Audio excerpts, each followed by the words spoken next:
Good morning everyone, কেমন আছো তোমরা সবাই? আশা করি সবাই খুব ভালো আছো আর খুব সুস্থ আছো। আমি সুমি, আমার একটা নতুন ভিডিওতে তোমাদের সবাইকে জানাই অনেক অনেক ওয়েলকাম। তো আজকে হলো বুধবার, আর এখন বাজে 10:30 মতো। আর আজকে না এখানে মানে একটু ঠান্ডা ঠান্ডা পড়েছে আর রোদ সেকে আসলাম। এখন ভাবছি একটু রান্নার ব্যবস্থা করি।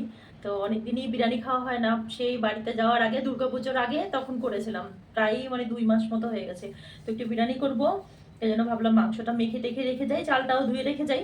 তারপর চান টান করে পুজো টুজো করে আসলে ততক্ষণে মশলাটা ভালো করে ম্যারিনেট হয়ে যাবে মাংসের সাথে।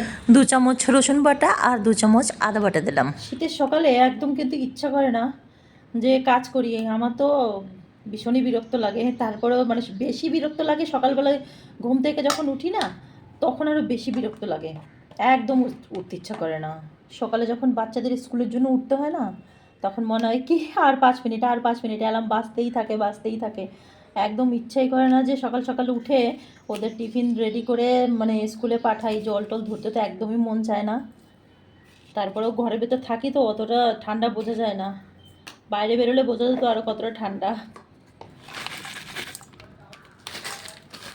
একটুখানি চিকেন মশলা আর একটুখানি মটন মশলা অল্প অল্প করেই দিচ্ছি,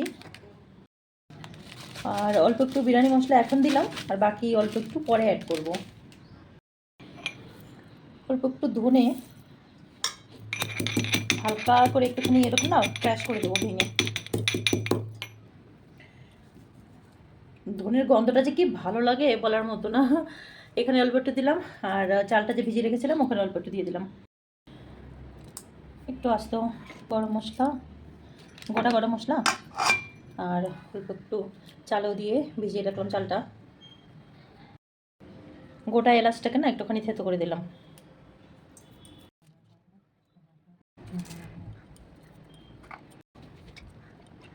একটুখানি তেল দিয়ে ভালো করে মেখে রেখে দেবো, আর দইটা আমি পরে অ্যাড করব, এখন না। কমপ্লিট মাখা, এটা রেস্টে থাক ঘন্টাখানেক মতো, চালটাও বিচ্ছে। ততক্ষণে আমি চান পুজো সব কিছু করে আসি। তো চান করার পর না পুজো টুজো দিয়ে তারপরে একটু বসলাম বলেই না লেটটা হয়ে গেল। ফটাফট এসে আলুটা ভেজে নিলাম আগে। আর এখনকার আলুগুলো এতটা শক্ত হয় না, নরমই হতে চায় না। তারপর আলুটা ভাজার পর পেঁয়াজটা ভাজলাম। আর ফ্রিজ খুলে দেখি দই নেই, কখন মৌ খেয়ে ফেলেছে আমি নিজেও জানি না। তাই একটু বেশি করে টমেটো কেটে তারপর টমেটোটাই দিয়ে দিলাম, যে ভাবলাম যে এইভাবে আজকে কাজটা চালাতে হবে। আর পেঁয়াজটা ভাজা হয়ে যাওয়ার পর মাংসটাও ঢেলে দিলাম আমি। গ্যাসটা একটু সিম করেই ভালো মতো কষিয়ে নেব, কারণ একটু নাহলে আলুগুলো না গলবে না। আমি আলু টালু সব একসাথে দিয়েই ঢাকা দিয়েই মানে মিক্স করছিলাম। আর এই পাশে বড় গ্যাসটার মধ্যে চালটা দিলাম, কারণ পিছনে না ছোটো তো ওইগুলো হতে একটু টাইম লাগবে।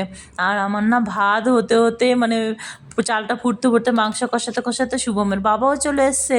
হ্যাঁ ভগবান, এখনও তো কত লেট হবে। আমি তাড়াহুড়ো করে ভীষণ কাজ করছিলাম। তারপর একটু পুদিনা পাতা আর ধনে পাতা কেটে একসাথেই মিক্স করে দিলাম, কারণ শুভমের বিরিয়ানিতে সেন্ট দিতে হবে। আর আমাদের ঘরে সেন্ট দিলে পরে 3জনের একজনও আমরা খেতে পারি না, আমার কেমন লাগে। আর শুভমের বাবাও খায় না, মৌও খায় না। তো এই জন্য শুভমের জন্য আলাদা ছোট হাঁড়িতে আমি দম দিলাম সেন্ট দিয়ে, আর আমাদের জন্য বড় হাঁড়িতে দিলাম। ওর বাবা যেহেতু চলে এসেছিলো তাড়াহুড়ো করে, আমি আর কিচ্ছু আটা বাটা লাগাতে পারিনি, এইভাবে পাটাপুতো বসিয়েই করে নিয়েছি। এই যে হয়ে গেছে। আর একটুখানি চাটনি করে নিয়েছি ধনে পাতা আর পুদিনা পাতা দিয়ে। এখন সন্ধ্যা 6:30, আর অনেকদিন ধরে না দুধে ভেজানো পিঠাটা খেতে ইচ্ছে হচ্ছিল, তো সময় হচ্ছিল না আর রান্নাও হচ্ছিল না। তো এখন যাচ্ছি আমি একটু দোকানে, দুধ নিয়ে আসবো। দুধ নিয়ে এসে চালও ভিজিয়ে রেখে গেছি।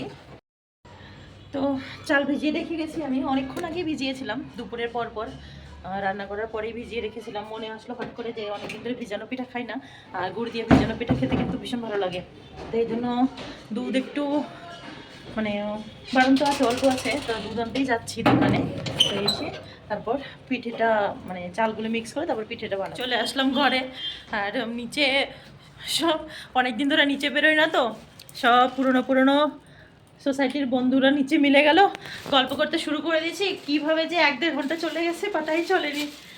তো চালটা বেটে নিই, তারপর ফটাফট করে, না আগে দুধটা বসিয়ে দিই নি, দুধটা তাহলে একটুখানি গাঢ় হবে, তারপর ফটাফট করে চালটা পিষে বানিয়ে নেব।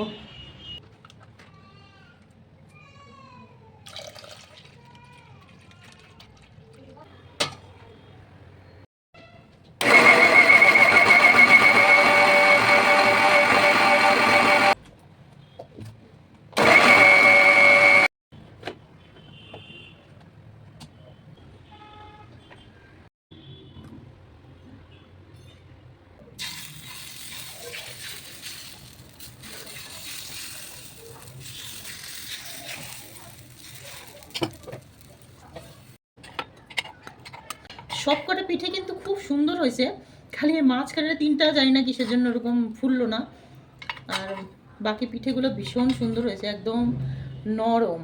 এই দেখো, আর এই নরম পিঠা ভিজলে না খুব ভালো লাগে। আরও হলো কি জানি বেশি হিটে এরকম হয়ে গেল, চিপকে গেল, কি কিসের জন্য হলো।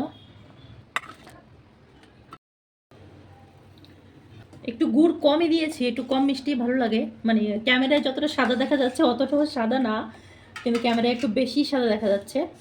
তো যাক, এটা ভিজুক, কালকে খাওয়া যাবে। আমি নিয়ে নিলাম একটা পিঠে। কি সুন্দর ভিজেছে পিঠাগুলো, আর সব কটা হেভি সুন্দর নরম হয়েছে। কিন্তু এটা পরের দিনের সকালের ভিডিও, আমি ভাবলাম একটা ক্লিপ নিয়ে তোমাদের সাথে শেয়ার করি।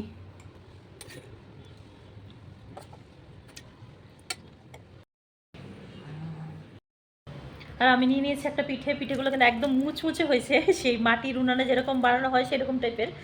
তো চলো আজকের ব্লগটি এইটুখানি।